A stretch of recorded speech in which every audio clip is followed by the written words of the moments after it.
ఎన్నికలు సో యావత్ భారతావని ఉత్కంఠగా నరాలు తెగే ఉత్కంఠతో ఫలితాల కోసం చూస్తోంది. కౌంటింగ్ ప్రారంభమైంది. సో దేశవ్యాప్తంగా అటు రెండు తెలుగు రాష్ట్రాల్లో మిగిలిన రాష్ట్రాల్లో కూడా కౌంటింగ్ ప్రక్రియ ప్రారంభమైంది. సో మొదట పోస్టల్ బ్యాలెట్ ప్రారంభమవుతుంది. తర్వాత ఈవీఎంలని కౌంట్ చేస్తారు. పార్లమెంట్ పరిధిలో రెండు ఒకేసారి ప్రారంభమయ్యాయి కౌంటింగ్. సో ఒక్కొక్కగా రౌండ్లు తక్కువ ఉన్న వాటికి సంబంధించి మొదట ఫలితం వస్తుంది. రౌండ్లు ఎక్కువ ఉన్న నియోజకవర్గాల్లో తుది ఫలితం వస్తుంది. సో మొత్తానికైతే ఒక్కొక్క రౌండ్ పోస్టల్ బ్యాలెట్ కి సంబంధించి పూర్తవడానికి కూడా 30 నుంచి 35 నిమిషాలు పడుతుందని చెప్పి మనకు అందుతున్న సమాచారం. సో అటో ఇటో తేలిపోయే సమయం. 5 ఏళ్ల పాటు ఏ రాష్ట్రాల్లో ఏ ప్రభుత్వం పాలించాలి అన్నది ప్రజలు తీర్పును చెప్పేశారు. ఈవీఎంలు కాసేపట్లో తెరుచుకోబోతున్నాయి. సో అటో ఇటో తేలిపోయే సమయం. ఉన్న గవర్నమెంట్లా లేకపోతే కొత్త గవర్నమెంటా, వన్స్ మోరా లేకపోతే జనం పాతరైపోతున్నారా? అటు దేశంలో మోదీ 3.0 లోడింగా 400 పార్ జరగబోతోందా? ఏపీలో ఇప్పటికే ఎగ్జిట్ పోల్స్ కూటమిదే విజయం అని చెప్పాయి. మరి అది నిజం కాబోతోందా?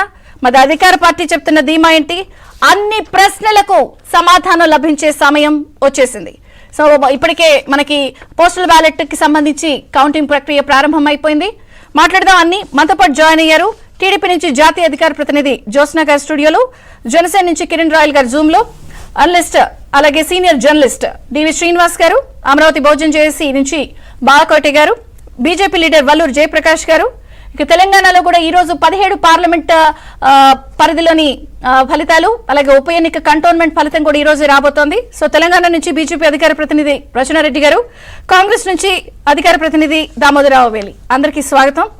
సో డివి శ్రీనివాస్ గారు మీతో ప్రారంభిస్తాను. ఎన్నో ఎన్నికలు చూశారు. సో ఉత్కంఠ, నరాలు తెగిపోతున్నాయి. ఏం జరిగిద్దిరా బాబు? మహాసంగ్రామం అంటే నిజంగా మహాసంగ్రామాన్ని తలపించింది.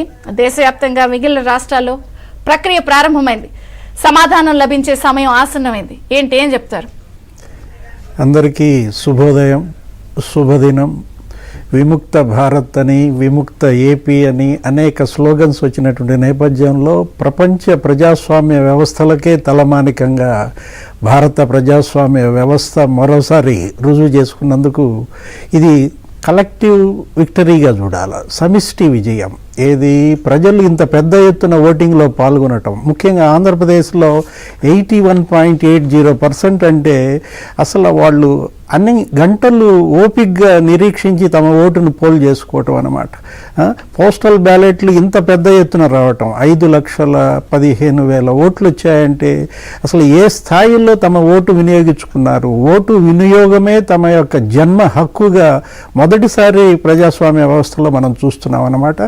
ఈ సమిష్టి విజయానికి ముందు మనం ప్రజలను అభినందించాలా, ఇంత ప్రశాంతంగా ఎన్నికను నిర్వహించినటువంటి ఎన్నికల వ్యవస్థను కూడా అభినందించాలా. ఇది వ్యవస్థ విజయంగా చూడాలా, పోలీసు విజయంగా చూడాలా, జ్యుడిషియరీ విజయంగా చూడాలా.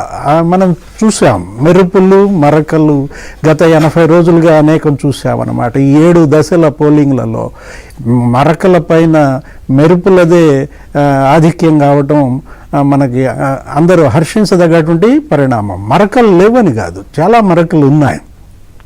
ఈవీఎం నేలకేసి కొట్టినటువంటి మరక, ఓటర్ని చంపకు పెట్టించి కొట్టినటువంటి మరక, ఆ ఎమ్మెల్యేల పైన వ్యవస్థ విజయం కూడా గొప్పగా చూడాలి. ఏ ఎమ్మెల్యే అయితే తన చెంప పగలగొట్టాడో అదే ఎమ్మెల్యే చెంప పగలగొట్టాడు ఆ ఓటర్. ఒక తిరుగుబాటు, అదే ప్రజాస్వామ్యం. అట్లాగే ఏ ఈవీఎం ధ్వంసం అయితే చేశాడో ఒక ఎమ్మెల్యే, అతని పైన సుప్రీంకోర్టు ఆగ్రహించింది, కౌంటింగ్ కేంద్రానికే అతన్ని బహిష్కరించిందంటే ఇది ఒక వ్యవస్థ విజయంగా చూడాలా, పోలీస్